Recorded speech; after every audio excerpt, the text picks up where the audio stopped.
তুরস্কের ইউরোপীয় অংশের সঙ্গে এশিয়ার উপকূলের সংযোগ স্থাপনে নির্মিত চানাক্কালে নামে এই সেতুর পুনর্নির্মাণে $280 কোটি খরচ হয়েছে। তুরস্ক ও দক্ষিণ কোরিয়ার কোম্পানি যৌথভাবে সেতুটি নির্মাণ কাজ সম্পন্ন করেছে। 2 দশক ধরে তুরস্কের ক্ষমতায় থাকা এরদোয়ান বড় বড় অবকাঠামো নির্মাণে অগ্রাধিকার দিচ্ছেন। মূলত 1915 সালে দার্দানালিস প্রণালীতে ফ্রান্স ও ব্রিটিশ বাহিনীর বিরুদ্ধে অটোমান সাম্রাজ্যের নৌসেনার বিজয়ের বার্ষিকী ছিল গেল শুক্রবার। এদিন বিশ্বের সবচেয়ে বড় ঝুলন্ত সেতুটি উদ্বোধন করা হয়।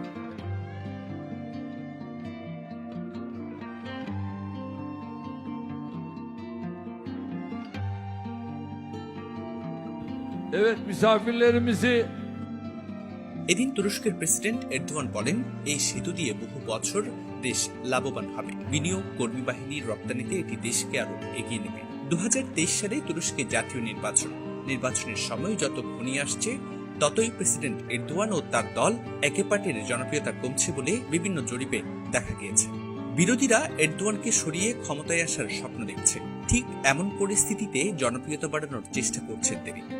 সেতু তৈরির সম্ভাব্য ব্যয় নিয়ে শুরু থেকেই নানা সমালোচনা ও প্রশ্ন তুলে এসছে তুরস্কের প্রধান বিরোধী দল সিএইচপি। গণমাধ্যমে প্রকাশিত প্রতিবেদনে উঠে আসে, চুক্তির শর্ত অনুযায়ী ওই সেতুতে কার্যক্রম পরিচালনাকারী প্রতিষ্ঠান প্রতি বছর 38 কোটি ইউরো পাবে। চুক্তির পূর্ণ মেয়াদে মোট 600 কোটি ইউরো পাবে তারা।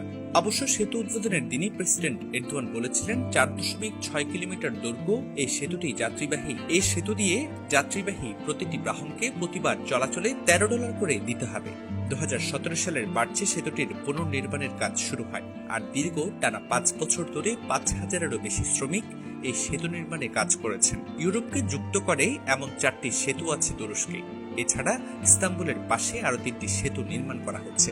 অর্থাৎ এ পর্যন্ত বলা চলে, তুরস্কেই এখন রয়েছে বিশ্বের সবচেয়ে বড় ঝুলন্ত সেতু।